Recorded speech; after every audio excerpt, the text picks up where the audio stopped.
चलो। हेलो नमस्कार प्यारे बच्चों, क्या हाल चाल, कैसे आप सभी। I hope you are well and good. तो आज हम स्टार्ट कर रहे हैं रिवीजन क्लास फिजिक्स की चैप्टर 1। बोल भैरू जी महाराज की। तो आज से हम रिवीजन डेली ये क्लास आपको मिलेगी यूट्यूब पर। शाम को हम करेंगे रिकॉर्ड, बाकी बच्चे ऑफलाइन साथ भी बैठे मेरे।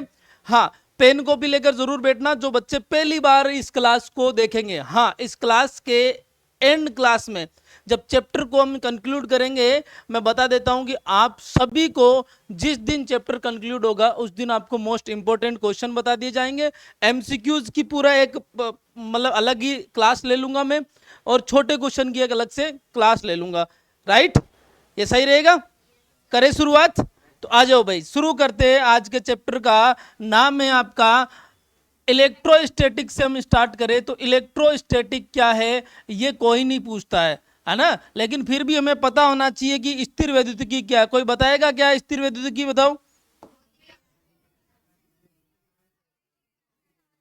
भौतिक विज्ञान की वे शाखा जिसमें स्थिर आवेशों और उनकी आपसी अन्योन्य क्रियाओं का क्या किया जाता है, क्या कहलाती है बेटा, स्थिर वैद्युतिकी कहलाती है। स्थिर वैद्युतिकी के कुछ अनुप्रयोग बताओगे क्या। अरे स्थिर वैद्युतिकी के कुछ अनुप्रयोग बताओगे क्या।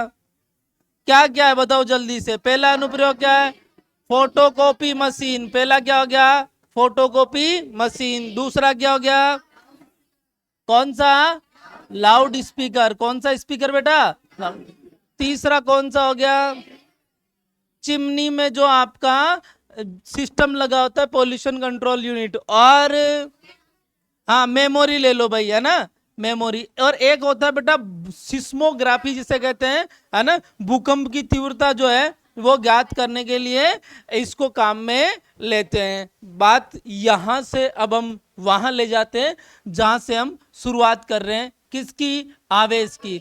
सबसे पहले बात करेंगे हम आवेश क्या है। आवेश बताओ, आवेश के बारे में कुछ बातें लिखूं तो आवेश सबसे पहले क्या है, नेज गुण है। क्या है बेटा, किसका नेज गुण है, आवेश क्या है, पदार्थ का। आवेश एक कैसी राशि है, आवेश कितने प्रकार का होता है, कौन कौन सा, धनावेश और पॉजिटिव। और ये जो इनका नामकरण किसने किया था, किसने किया था, बेंजामिन फ्रैंकलिन ने। किसने किया था भाई, तो आवेशों का नामकरण किसने किया था, ये एग्जाम में सवाल बन सकता। यहां तक कि जो ईएमआरएस का एग्जाम हुआ था उसमें ये सवाल पूछा था। आप में से कुछ बच्चों को आके मैंने बताया भी था कि यही सवाल पूछा गया था ईएमआरएस के एग्जाम में। राइट, हाँ बेटा। अब हम फिर बात करते हैं आवेश के प्रकार के पास आने के बाद में हम बात करेंगे कि ये धनावेश क्या होता है। कोई बताएगा ये धनावेश क्या होता है, तो इलेक्ट्रॉनों की कमी। जिस भी वस्तु पर इलेक्ट्रॉनों की कमी होती है वो वस्तु क्या होती है। यदि किसी वस्तु जो उदासीन है उसको धनावेशित होना है तो क्या करना पड़ेगा, इलेक्ट्रॉन त्यागने पड़ेंगे। क्या करना पड़ेगा।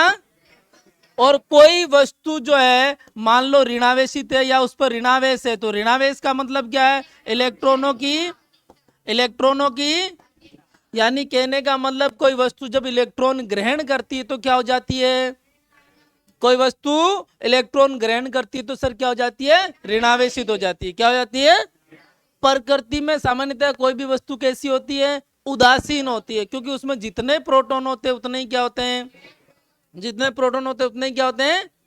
बात समझ में आ गई क्या। अब देखो बेटा, आवेश का क्वांटा कौन है, आवेश का क्वांटा है इलेक्ट्रॉन या इलेक्ट्रॉनिक चार्ज। आवेश का क्वांटा कौन है, इलेक्ट्रॉन या इलेक्ट्रॉनिक चार्ज। इसका मान क्या होता है, 1.6 इंटू 10 की घात माइनस 19, 1.6 इंटू 10 की घात माइनस 19 कूलम। बात याद रहेगी क्या, यहां तक किसी को दिक्कत है क्या, नहीं है। अब देखो बेटा एक चीज और ध्यान रखना, आवेश के यहां से आगे बढ़ने पर हमें कुछ गुणधर्म मिलेंगे जिसे हम कहेंगे मूल गुणधर्म। क्या कहेंगे, मूल गुणधर्म, यानी फंडामेंटल प्रॉपर्टीज। कौन कौन सी बेटा, एक तो है आवेश का क्वांटीकरण। आवेश का क्या है, क्वांटीकरण। दूसरा क्या है, आवेशों की। तीसरा क्या है, क्या है, और चौथा क्या है? अनिश्चितता। क्या है बेटा? अनिश्चितता नहीं, अनिश्चितता, इनवेरियंस, राइट। आवेशों की योज्यता क्या कहती है? कि किसी भी निकाय का कुल आवेश उसमें उपस्थित आवेशों के बीजगणितीय योग के क्या होता है? और यही आवेशों का गुणधर्म ये साबित करता है कि आवेश क्या है? अदिश है। क्योंकि बीजगणितीय योग किन राशियों का किया जाता है? अदिश राशियों का किया जाता है। किन का किया जाता है? यहां तक क्लियर है? कोई दिक्कत नहीं है? यानी इसके अकॉर्डिंग मान लो ये निकाय है Q1, Q2, Q3, Qn charge है मान लो, तो इसका कुल चार्ज Q टोटल जो हो जाएगा वो क्या हो जाएगा? Q1 plus Q2 plus up to Qn। एक चीज ध्यान रखनी है, यहां पर प्लस माइनस का ध्यान आपको रखना है, प्लस माइनस का ध्यान आपको रखना है। अब बात आती है बेटा आवेश के क्वांटीकरण की। आवेश के क्वांटीकरण की बात की जाए तो ये कहा जाता है कि आवेश किसी भी वस्तु पर एक न्यूनतम आवेश E के पूर्ण गुणज के रूप में रहता है। किसके रूप में रहता है? पूर्ण गुणज के रूप में रहता है। यानी Q बराबर NE या Q बराबर प्लस माइनस N ही आवेश के क्वांटीकरण का एक मैथमेटिकल फॉर्मूला है, आपका गणितीय सूत्र है। बात समझ में आएगा? यस या नो? हाँ, ये जितने भी आपके गुणधर्म है इनसे सवाल पूछा जा सकता है। किस तरह के सवाल बनेंगे? जो सवाल वाली क्लास में करेंगे, अभी टाइम खराब नहीं करते, आगे बढ़ते हैं। आवेश का संरक्षण क्या कहता है? आवेश को ना तो पैदा किया जा सकता, ना ही इसको एक वस्तु से दूसरी वस्तु पर स्थानांतरित किया जा सकता है। बात समझ में आई क्या? एक छोटी सी बात और, आवेशों के क्वांटीकरण की पुष्टि करने वाला प्रयोग कौन सा है? तेल बूंद प्रयोग। कौन सा? और ये तेल बूंद प्रयोग किसने किया था? मिलिकन ने किया था। तो कहीं लिखा होता है मिलिकन का तेल बूंद प्रयोग आवेश के क्वांटीकरण की क्या करता है? पुष्टि करता है। आवेश के क्वांटीकरण की क्या करता है बेटा? यहां तक क्लियर है? आगे बढ़े। अब अनिश्चितता, इनवेरियंस, इसका क्या मतलब है भाई? इसका मतलब है कि Q रेस्ट पर और Q मोशन में क्या है? सेम है। यानी कहने का मतलब आवेश निकाय या वस्तु की चाल से क्या रहता है? कोई मतलब नहीं रखता है, इस पर निर्भर नहीं करता है। यानी मान लो मेरा आवेश 10 कूलाम है, मैं खड़ा हूं, मेरा आवेश 10 कूलाम है, मैं गति करने लग जाऊं तो मेरा आवेश भी क्या रहेगा? क्या गति से आवेश पर कोई प्रभाव पड़ता है? क्या विशिष्ट आवेश पर कोई प्रभाव पड़ता है? यस पड़ता है, क्योंकि Q स्पेसिफिक क्या होता है? Q बटा M, और स्पेसिफिक जो चार्ज है वो कम हो जाता है गति से, क्योंकि द्रव्यमान क्या हो जाता है? बढ़ जाता है। द्रव्यमान क्या होता है बेटा? बात समझ में आई क्या? द्रव्यमान किस सूत्र से बढ़ता है? M बराबर M0 1 minus v square by c square. ये सूत्र किसने दिया था? आइंस्टीन ने दिया था। क्या दिया था? बात समझ में आएगा? V उसकी चाल है, C प्रकाश की चाल है। M नोट क्या है? वस्तु जब विराम में है, स्थिर अवस्था में, तब उसका द्रव्यमान है। मैं आपसे एक सवाल पूछता हूं, एक ऐसे कण का नाम बताइए जो आवेशहीन है, द्रव्यमानहीन है। आवेशहीन है, द्रव्यमानहीन है। बेटा न्यूट्रॉन का द्रव्यमान होता है। कौन है भाई? फोटोन। कौन है? फोटोन एक ऐसा कण है जिसका आवेश भी नहीं है और द्रव्यमान भी नहीं है। एक चीज और ध्यान रखना, आवेश के लिए द्रव्यमान का होना जरूरी है, लेकिन द्रव्यमान के लिए आवेश का होना जरूरी। यानी मैं ये कह सकता हूं कि द्रव्यमान के बिना आवेश का अस्तित्व, जबकि आवेश के बिना द्रव्यमान का अस्तित्व। जैसे मैं न्यूट्रॉन की बात करूं तो उसका द्रव्यमान है लेकिन उसका आवेश। बात समझ में आई क्या? मैं आपसे ये पूछ रहा हूं कि क्या आवेशन से, चार्जिंग से बॉडी के द्रव्यमान पर कोई प्रभाव पड़ता है? पड़ता है। क्यों? मान लो कोई वस्तु जो है वो उदासीन थी, ठीक है, ये उदासीन थी, यानी इसका चार्ज 0 था, इसने इलेक्ट्रॉन क्या कर दिए? त्याग दिए। जब इलेक्ट्रॉन का त्याग किया तो इलेक्ट्रॉन ने अपना द्रव्यमान थोड़ी छोड़ा, उसका द्रव्यमान साथ लेके गया। यानी जब वस्तु इलेक्ट्रॉन त्यागती है तो वो थोड़ी क्या हो जाएगी? यानी जो पॉजिटिव होता है वो क्या होता है? उदासीन के रेस्पेक्ट में हल्का होता है। यदि कोई वस्तु इलेक्ट्रॉन ग्रहण कर लेती है, क्या कर लेती है? ग्रहण, तो इलेक्ट्रॉन कोई अपना आवेश ही थोड़ी ला रहा है, द्रव्यमान भी ला रहा है। यानी ग्रहण करता है तो वस्तु क्या हो जाएगी? भारी। क्या हो जाएगी बेटा? भारी। यानी आपको यदि मैं कहूं कि एक वस्तु है जो उदासीन है तो m0 उसका मास हो गया। ये पॉजिटिव से कम और नेगेटिव से क्या होता है? क्या ये बात सही लिखी? क्या नहीं लिखी बेटा मेरे? नहीं लिखी, नहीं लिखी। क्या आएगा? m minus greater than m0 greater than m positive. यानी कहने का मतलब इधर जाने पर हल्कापन होगा, अरे इधर जाने पर भारीपन होगा। बात समझ रहे हो क्या? ये छोटा सा सवाल आपके एग्जाम में पूछा जा सकता है। आवेशों की बात हमने कर ली, यहां तक किसी कोई दिक्कत नहीं है। आवेश के मूल गुणधर्मों की हमने चर्चा कर ली, यहां तक कोई दिक्कत नहीं है। बोर्ड एग्जाम में सवाल बन जाता है कि क्वांटीकरण से आप क्या समझते हैं, संरक्षण से आप क्या समझते हैं, योज्यता से आप क्या समझते हैं, या अनिश्चितता से आप क्या समझते हैं। या फिर सवाल ऐसे बनता है कि आपके आवेश के मूल गुणधर्मों के नाम लिखिए और किसी एक को समझाइए। एक चीज और अब ध्यान रखना बेटा, आवेश के नेचर को बताने के लिए कौन सा शब्द काम में आता है? पोलैरिटी, ध्रुवता। क्या बताता है? पोलैरिटी या फिर ध्रुवता। अब ध्यान रखना बेटा, ध्रुवता के आधार पर हम आवेश को कहते हैं एक तो सजातीय और एक कहते हैं विजातीय। क्या कहते हैं बेटा? सजातीय और सजातीय का मतलब या तो दोनों ही क्या है? पॉजिटिव पॉजिटिव, और या फिर दोनों ही क्या है? Negative negative. विजातीय का मतलब एक पॉजिटिव है दूसरा नेगेटिव है, और दूसरा पहला नेगेटिव है दूसरा। बात समझ में आई? विजातीय का मतलब उनका प्रकृति क्या है? अलग अलग है। सजातीय का मतलब प्रकृति क्या है? सेम है। और सजातीय आवेश है तो उनमें कौन सा बल देखने को मिलेगा? प्रतिकर्षण बल देखने को मिलेगा। और विजातीय तो उसमें कैसा देखने को मिलेगा? आकर्षण बल देखने को मिलेगा। ये ध्यान रखना, ये एक लाइन लिखी होती है, सजातीय आवेशों में क्या होता है? प्रतिकर्षण, और विजातीय आवेशों में क्या होता है? यहां तक किसी को कोई दिक्कत नहीं है? पक्का? आगे बढ़े। अब आते बेटा आवेशन की विधिया। क्या आता है? आवेशन की विधिया। आवेशन की विधिया कितनी है? 3। आपके सिलेबस में कितनी है? 2। एक तो है सर घर्षण द्वारा। किसके द्वारा? एक क्या है? और एक क्या है? संपर्क या चालन कह देते हैं। और ये क्या है? प्रेरण द्वारा। आपके ये वाला सिलेबस में नहीं है। और घर्षण द्वारा आवेशन और संपर्क द्वारा या चालन द्वारा आवेशन की हम फटाफट से बात कर लेते हैं। घर्षण द्वारा आवेशन का मतलब यह है कि जब दो वस्तुओं को आपस में रगड़ा जाता है तो हाँ, एक धनावेशित हो जाती है, एक क्या हो जाती है? ऋणावेशित हो जाती है। क्यों? क्योंकि एक वस्तु इलेक्ट्रॉन त्यागती तो दूसरा ग्रहण कर लेती। इनका कोई ऐसा जोड़ा बता सकते हो? जैसे कांच की छड़ और रेशम का, जब कांच की छड़ और रेशम के रुमाल को आपस में रगड़ा जाता तो कांच की छड़ धनावेशित, रेशम का जो रुमाल है वो क्या होता है? ऋणावेशित हो जाता है। यानी कांच की छड़ ने इलेक्ट्रॉन त्यागे और ग्रहण किसने किए? रेशम के रुमाल ने। ऐसे ही एक और एग्जांपल है आपका एबोनाइट और बिल्ली की।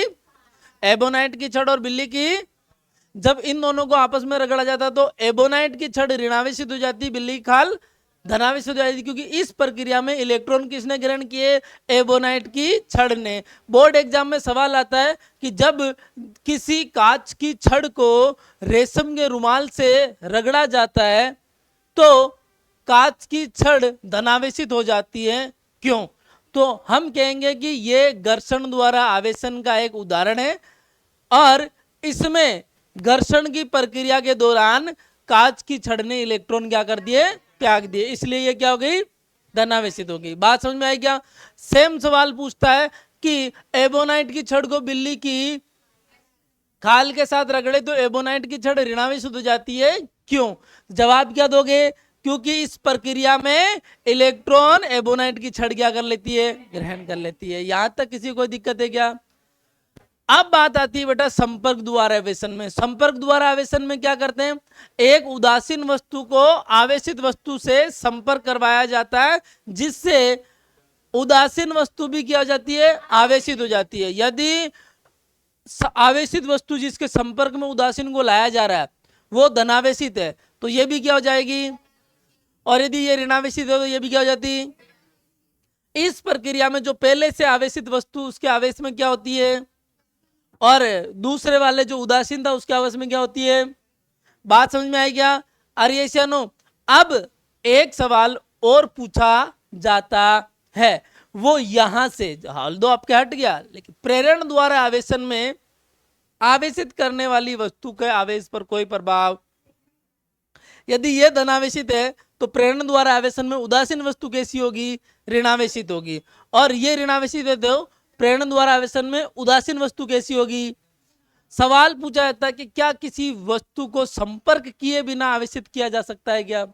यस, किया जा सकता है प्रेरण विधि द्वारा, प्रेरण विधि द्वारा। यहां तक किसी को दिक्कत नहीं है। अब बेटा ध्यान देना, एक इसके आगे आपका जो इंपॉर्टेंट भी है, बोर्ड एग्जाम में बहुत बार पूछा गया, ये है आपका गोल्ड फॉइल इलेक्ट्रोस्कोप। क्या है? गोल्ड फॉइल इलेक्ट्रोस्कोप, यानी स्वर्ण पत्री विद्युतदर्शी। क्या है? स्वर्ण पत्री विद्युतदर्शी। बोल बेरू जी महाराज की। अब देखो इसमें सिर्फ ये पूछा जाता है कि ये क्या है, इसका नामांकित चित्र बनाओ। तो ध्यान रखना, ये आवेश को संसूचित करने का एक सरल क्या है, उपकरण है। और इसको सिर्फ इस तरीके से बनाया जाता है कि एक कांच का जार लेके उसमें यहाँ कॉर्क फिट करके यहाँ से एक धातु की क्या कर देते हैं, छड़ प्रवेश करवा देते हैं। यहाँ पर नोब यानी घुंडी जिसे कहते हैं वो लगा देते हैं, और यहाँ पर दो पतली पतली सोने की क्या लगा देते हैं। जब भी किसी वस्तु जो आवेशित है इसके संपर्क में लाया जाता है तो वो आवेश इन पर पहुंचता है, और इनमें क्या देखने को मिलता है बेटा मेरे, प्रतिकर्षण देखने को मिलता है। ये प्रतिकर्षण इस बात की पुष्टि करता है कि इस वस्तु पर क्या है, आवेश है। ध्यान रखना, ये आवेश की पुष्टि करता है, आवेश की प्रकृति नहीं बताता है। क्यों? क्योंकि ध्यान रखना, यदि मैंने यहां पर धनावेशित छड़ को संपर्क में लाया तो भी ये सोने की पत्तियां क्या करेगी, फैलेगी, प्रतिकर्षण महसूस करेगी।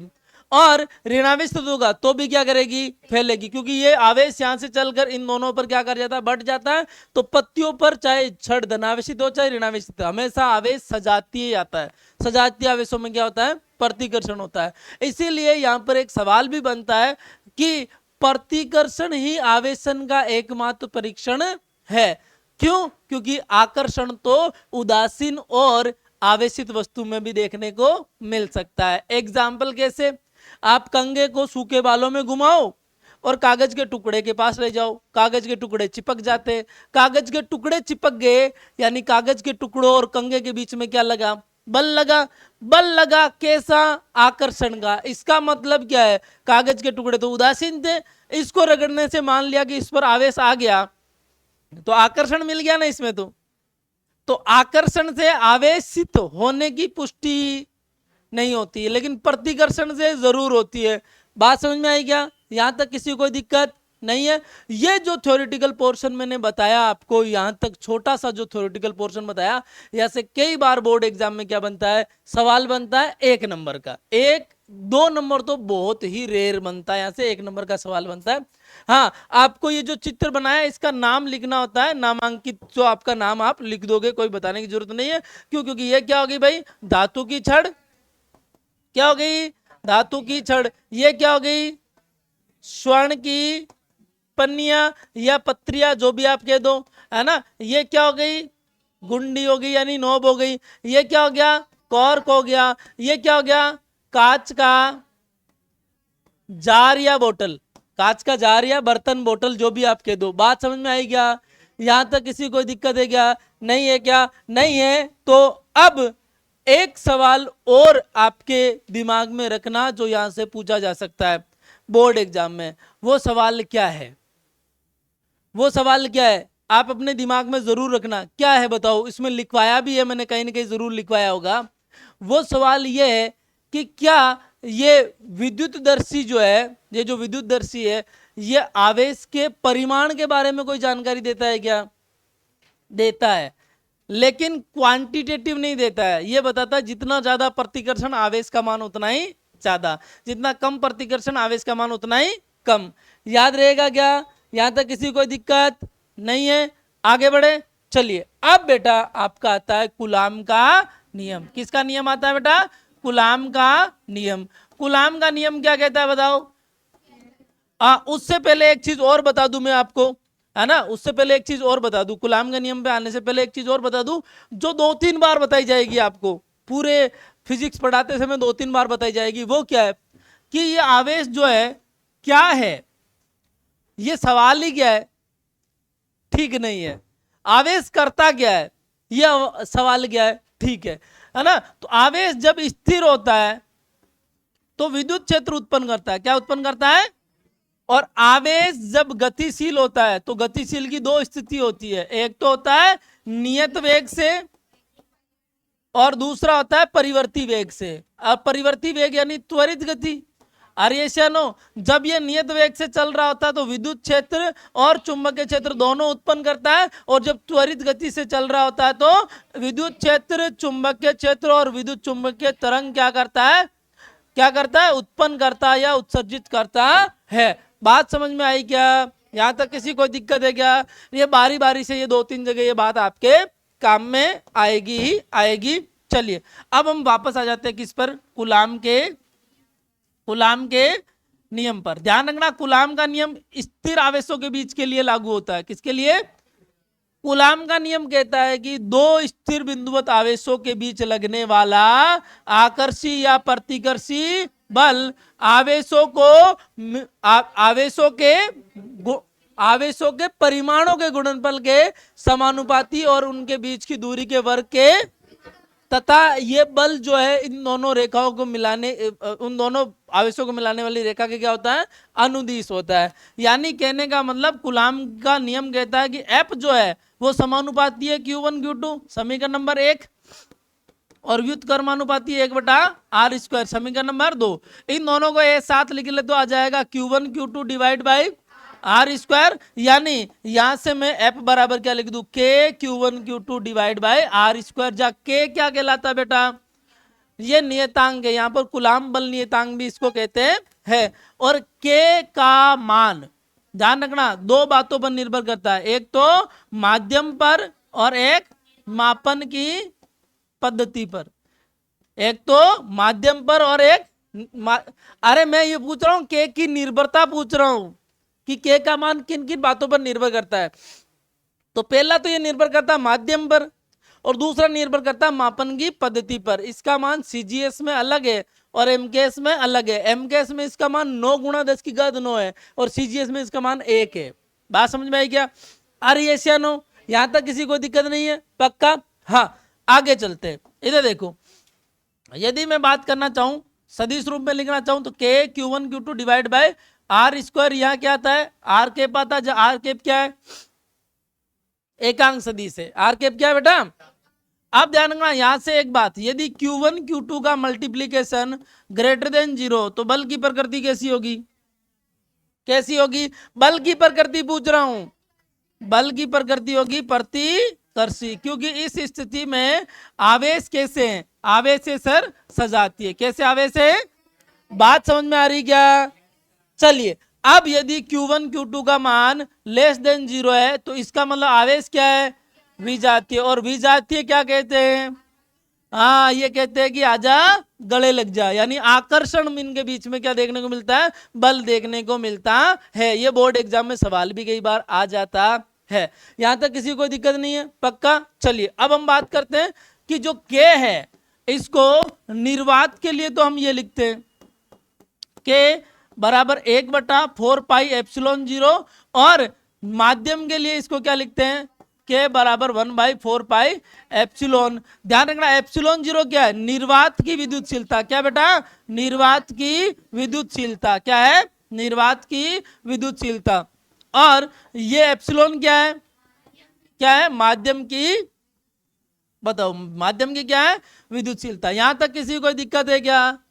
यहां तक किसी को दिक्कत है क्या? नहीं है? हाँ अब ध्यान रखना K का मात्रक और विमा जरूर पूछ लेता है, ε0 का मात्रक और विमा जरूर पूछ लेता है, तो ये जरूर ध्यान रखना। हाँ एक चीज और, मैंने जब आवेश पढ़ा है उनके मात्रक और विमा छोड़ दिया था, है ना। ये छोटी छोटी बातें जो तुम्हें पता होनी चाहिए। आवेश का सबसे बड़ा मात्रक, आवेश का सबसे छोटा मात्रक, तुम ये मत सोचना कि सर ने जो है भूल गए, सब दिमाग में, लेकिन वो चीजें क्या है, फैक्ट है, तुम्हें याद होनी चाहिए। बात समझ में आ रही क्या? अरियशानो यहाँ तक किसी को दिक्कत है क्या? नहीं है ना। तो यहाँ पर मुझे आपको एक तरह से मैं होमवर्क दे रहा हूँ, ये तुम्हारे नोट्स में भी लिखा होगा, K का मात्रक और विमा। एप्सिलॉन का मात्रक और विमा। एक चीज और ध्यान रखना कि यदि अब मैं एफ का मान लिखना चाहूं के Q1 Q2 divide by R square निर्वात में, किस में लिखना चाहूं, निर्वात में, तो उसको एफ नॉट लिखूंगा Q1 Q2 divide by 4 pi epsilon 0 R square. और माध्यम में लिखना चाहूं तो माध्यम में क्या लिखूंगा बेटा, एफ मीडियम बराबर Q1 Q2 divide by 4 pi epsilon R square. और सर यदि मैं यहां पर इन दोनों का भाग लगा दूं, F medium by F naught करूं, तो ये क्या आएगा, epsilon naught by epsilon R, ये से नो एप्सिलॉन नोट बाई एप्सिलॉन। और एप्सिलॉन बाई एप्सिलॉन नोट को क्या लिखते हैं, 1 बटा एप्सिलॉन आर। यानी एप्सिलॉन आर क्या होता है sir, epsilon by epsilon naught. यानी माध्यम की विद्युतशीलता और निर्वात की विद्युतशीलता का अनुपात क्या कहलाता है, परावैद्युतांक। क्या कहलाता है बेटा, क्या कहलाता है, क्या बात समझ में आई क्या। और परावैद्युतांक का मान यहां से आप देख सकते हो, एफ मीडियम क्या हो जाएगा, F naught divide by epsilon R. और परावैद्युतांक का एप्सिलॉन 0 का जो एप्सिलॉन आर का जो मान होता है वो सदैव 1 से क्या होता है, ज्यादा होता है। सदैव 1 से क्या होता है, क्या होता है, ज्यादा होता है। तो जब इसका मान 1 से ज्यादा होता है बेटा मेरे, तो यहां पर एफ मीडियम का मान हमेशा क्या होगा, एफ नोट से कम होगा। यानी दो आवेशों के बीच में निर्वात की सिचुएशन में लगने वाला बल हमेशा क्या होता है, अधिकतम होता है। बात समझ में आई क्या, यहां तक किसी कोई दिक्कत है तो बता, नहीं है ना, आ रही है या नो, बता, क्लियर है। अब एक काम करो, फटाफट से ये 2-3 पंखे बंद कर दो क्योंकि लाइट चली गई है ना। अरे ये जो पंखे है ना ये बंद कर दो फटाफट से, पंखा ही बंद करना बेटा, मेरे लाइटें मत बंद कर देना, पंखा देख, पंखा ही, हाँ बस पंखा ही बंद कर, गर्मी तो होगी तो होगी। अब देखो लाइव क्लास नहीं लेने के पीछे का रीजन ये भी है। अब जैसे मान लो क्या हो गया, तुम सारे साथ बैठे हो, अब जैसे मान लो जैसे ही क्या हो गया, लाइट चली गई, वो वाईफाई इधर उधर हो जाता है, मान लो थोड़ी देर के लिए भी इधर उधर हो गया तो लाइव में क्या हो जाता है, डिस्टर्बेंस हो जाता है। तो अपन इस क्लास को लाइव नहीं लेने के पीछे का रीजन भी यही है। और दूसरी बात, मैं अपने फ्लो में पढ़ा रहा हूँ, तुम अपने फ्लो में पढ़ रहे हो, किसी का कोई भी जवाब नहीं देना, आमने सामने अपनी क्या हो रही है, बातचीत हो रही है। स्पीड ठीक है क्या, क्या स्पीड कम करूँ क्या, तेज रहने दूं क्या, यही स्पीड से चले क्या, हाँ दीदी तेरा जीव सो रहा है, चलो ठीक है आगे बढ़े क्या, अरे हाँ या ना बता, यहां तक किसी को दिक्कत है, नहीं है। इसके आगे टॉपिक का नाम बता फटाफट से। हाँ ग्राफ ग्रुप तो बना ही लोगे तुम, अरे ऐप का आर के साथ ग्राफ तो बना लोगे ना, कोई दिक्कत नहीं है। आप तो आगे वाला टॉपिक बताओ। और हाँ कुलाम के नियम का सदिश निरूपण, सदिश निरूपण में आपने सीधा सदिश रूप लिख दो, वो चीज आपके वैसे भी नहीं आती, स्किप मार दो उसको, ठीक है।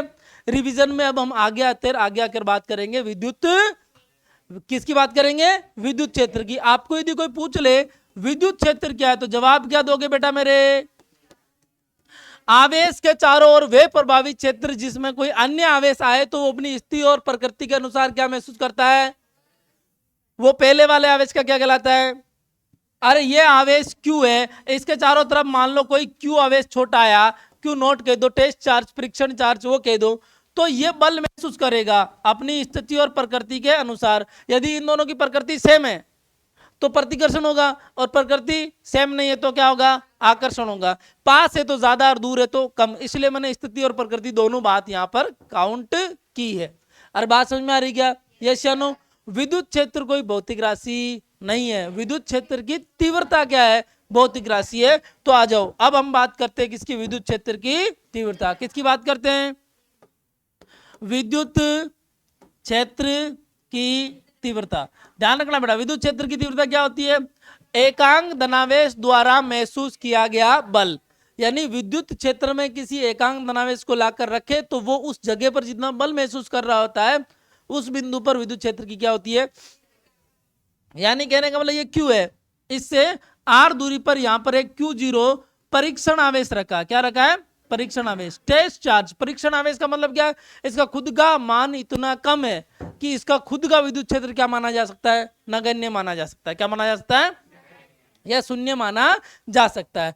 तो भाई आपकी परिभाषा की यदि बात करें तो विद्युत क्षेत्र की तीव्रता E क्या हो जाएगा, F/Q0। ज्यादा अच्छा ये रहता है कि इसको E बराबर limit Q0 tends to 0 F by क्या लिखा जाए, Q0 लिखा जाए। इसका मतलब यह है कि परीक्षण आवेश का मान क्या है, बहुत छोटा है। अब विद्युत क्षेत्र की, जो विद्युत क्षेत्र की तीव्रता, इसके बारे में कुछ बातें लिखे तो क्या लिखेंगे बताओ। सबसे पहले ये कैसी राशि है, सदिश राशि। कैसी राशि बेटा, सदिश राशि है। इसका मात्रक क्या होता है? न्यूटन पर कूलम। विमा क्या होती है? 11 पीछे वाले यानी M1L1 3A-1, 11 31 पीछे वाले। बात समझ में आई क्या? यहां तक किसी को दिक्कत है?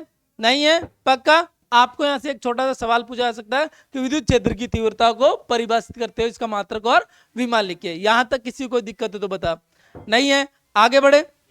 ये चलो आगे बढ़ते हैं। चलिए अब हम सबसे पहले बात करेंगे सर एकल आवेश की कारण विद्युत क्षेत्र की तीव्रता। किसके कारण?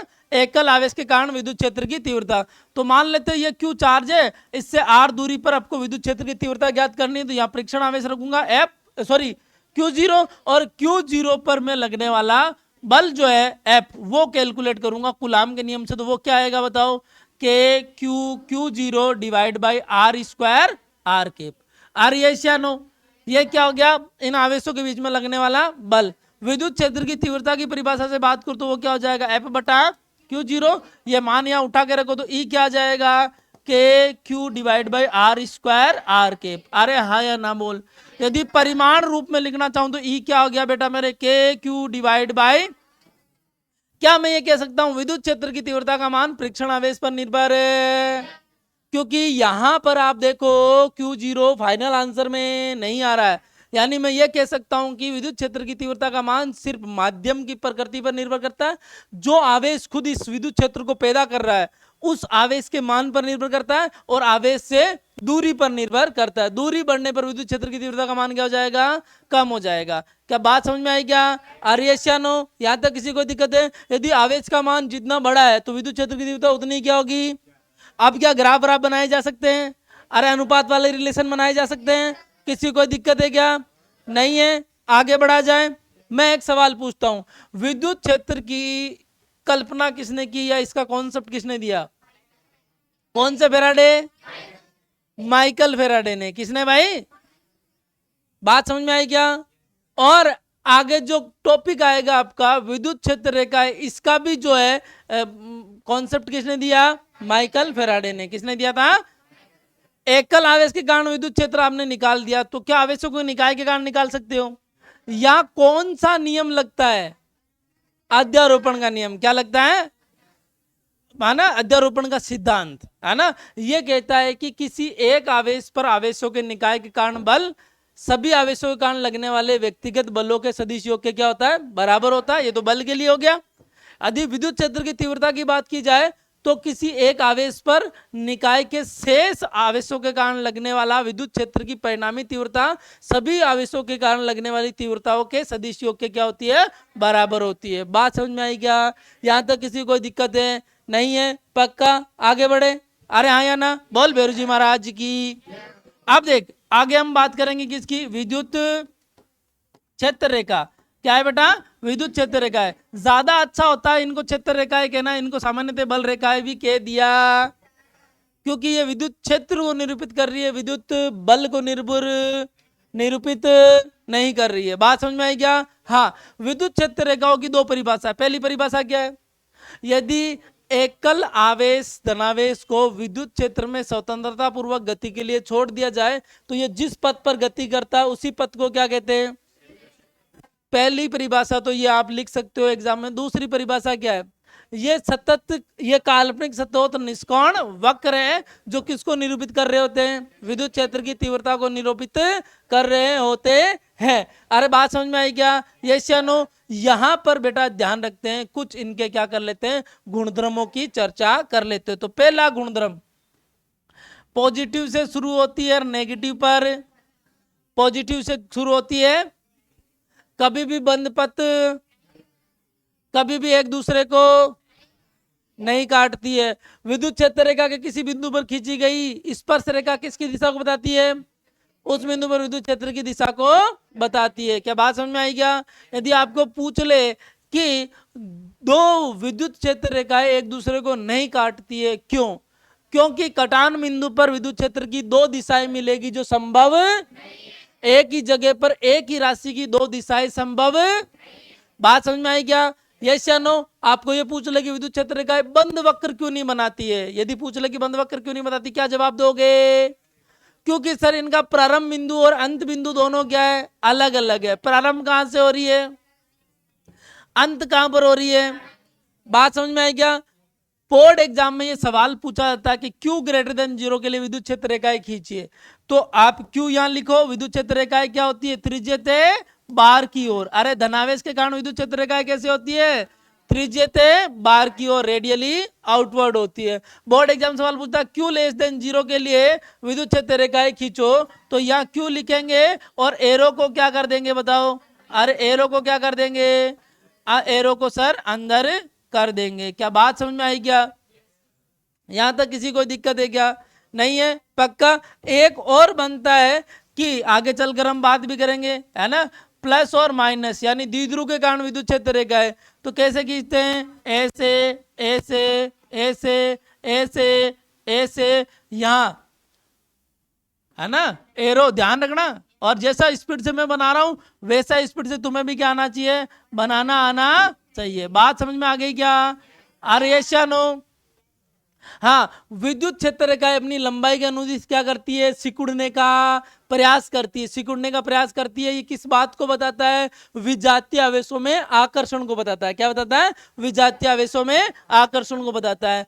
विद्युत क्षेत्र रेखाएं अपनी लंबाई के लंबवत या अनुप्रस्थ स्थिति में फैलने का प्रयत्न करती है, किस बात को बताती है, सजातीय आवेशों में प्रतिकर्षण को। विजातीय आवेशों में आकर्षण को तो सिकुड़ना और फैलना प्रतिकर्षण को। बात समझ में आई क्या? हाँ, एक चीज और, विद्युत क्षेत्र रेखाओं का सापेक्ष घनत्व विद्युत क्षेत्र की सापेक्ष तीव्रता को क्या करता है, बताता है। यानी जहां पर विद्युत क्षेत्र रेखाएं पास पास वहां विद्युत क्षेत्र की तीव्रता ज्यादा, और जहां पर क्षेत्र रेखाएं दूर दूर है तुलनात्मक रूप से, वहां पर क्या होगा। एक सवाल पूछ लेते हैं, है ना, सवाल ये रहा, ये देखो सवाल ये रहा, एक पॉइंट ये, एक पॉइंट ये, एक पॉइंट ये, आपको पूछ रहा P, Q और R किस बिंदु पर विद्युत क्षेत्र की तीव्रता सबसे ज्यादा है, तो P पर। सबसे कम कहां है? बात समझ में आई क्या? क्यों? क्योंकि इसके आसपास देखो तो विद्युत क्षेत्र का ज्यादा है और इसके आसपास देखो तो विद्युत क्षेत्र का दूर दूर है। बात समझ में आई क्या? आर्यस या नो? यहां तक किसी को दिक्कत है क्या?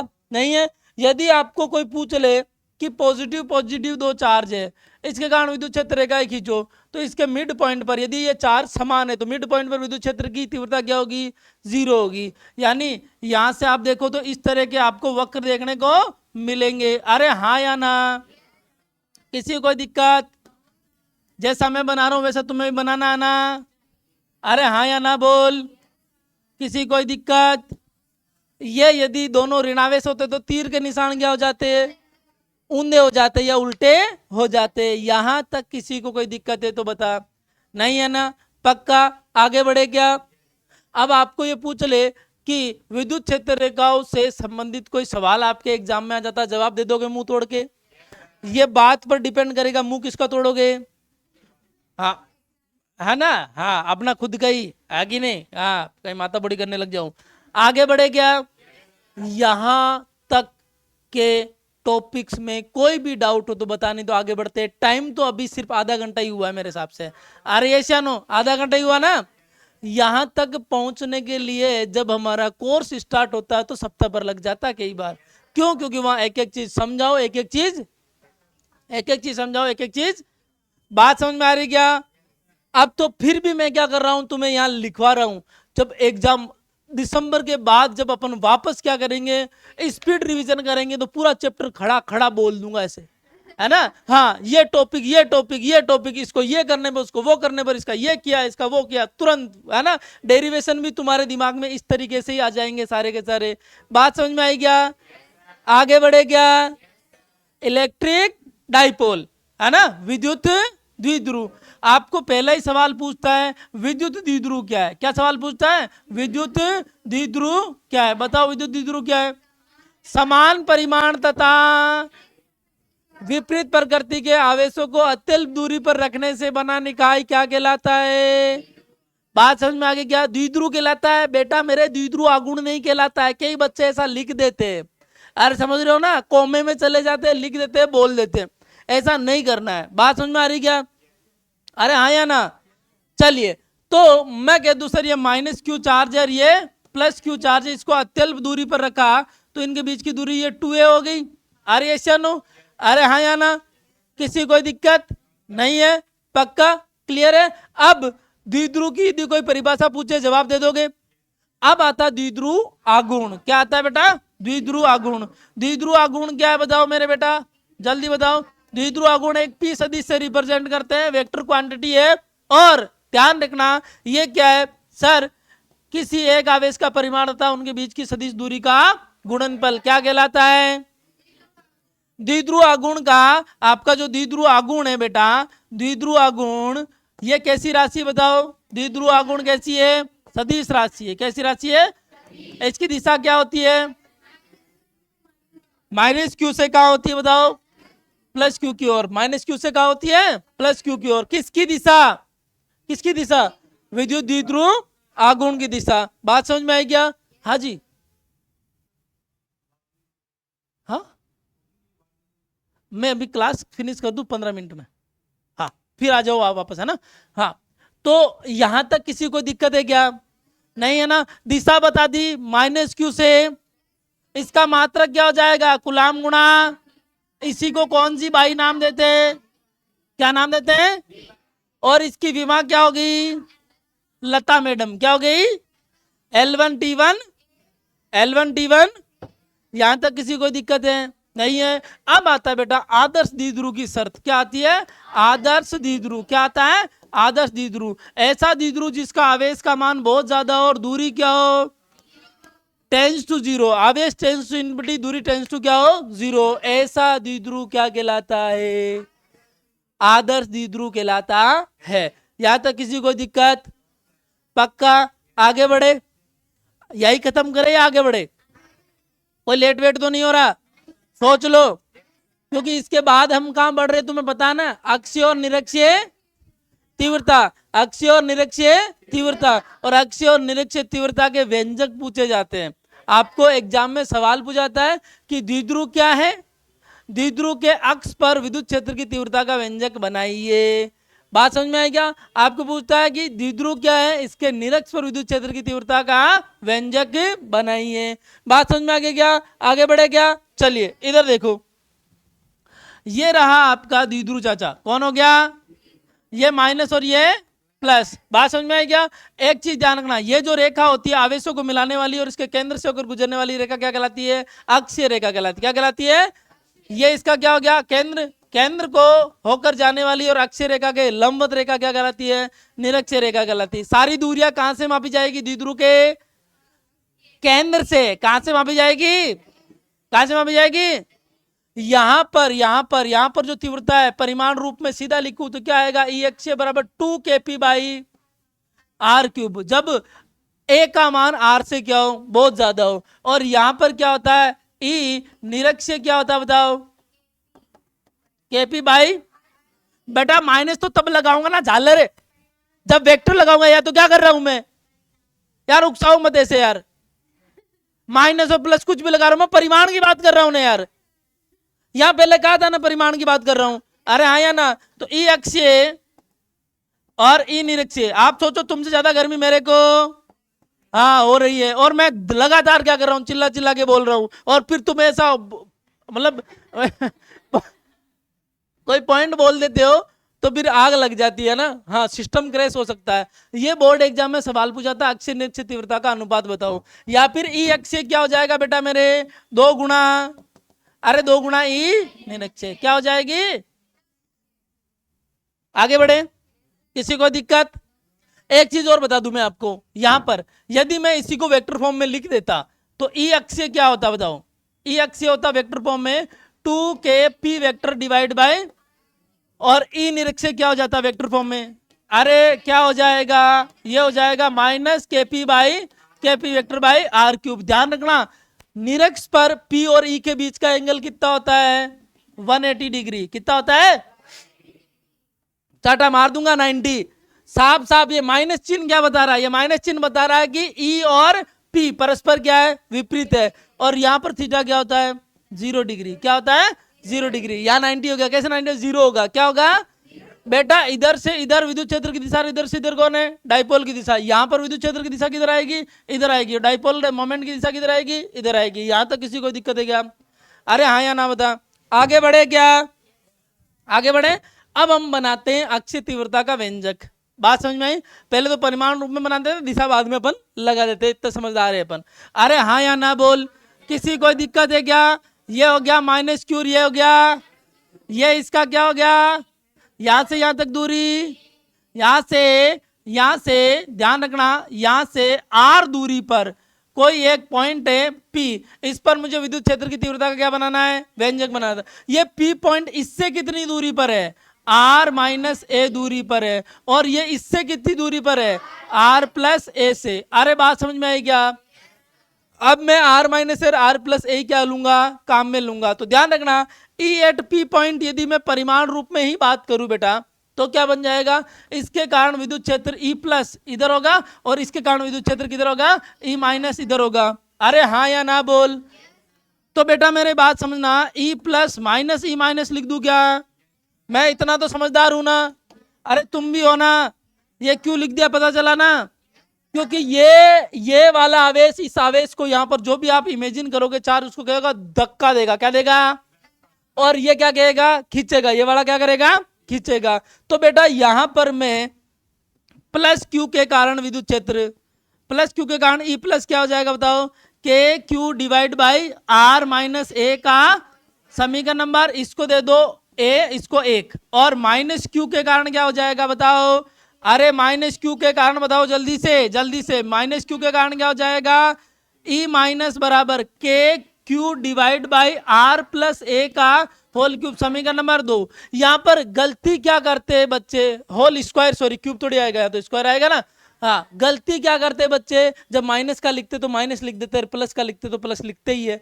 या माइनस लिखना नहीं है, हम परिमाण की बात कर रहे हैं, बात समझ में आएगा। फिर यहाँ माइनस लिख देते हैं, यहाँ रख के यहाँ जोड़ते तो हम क्या हो जाता है, गड़बड़ हो जाता है। इधर देख, अब मैं मान रख दूं समीकरण में, तो ई अक्षीय क्या हो जाएगा बताओ, ये हो जाएगा sir K Q divide by R minus A का whole square minus K Q divide by R plus A का होल स्क्वायर। बता ई अक्षीय क्या लिखा जा सकता है, के क्यू बाहर ले लो, आर प्लस ए का whole square, R minus A का whole square, R square minus A square का होल स्क्वायर। कैसे लिखा बता करो।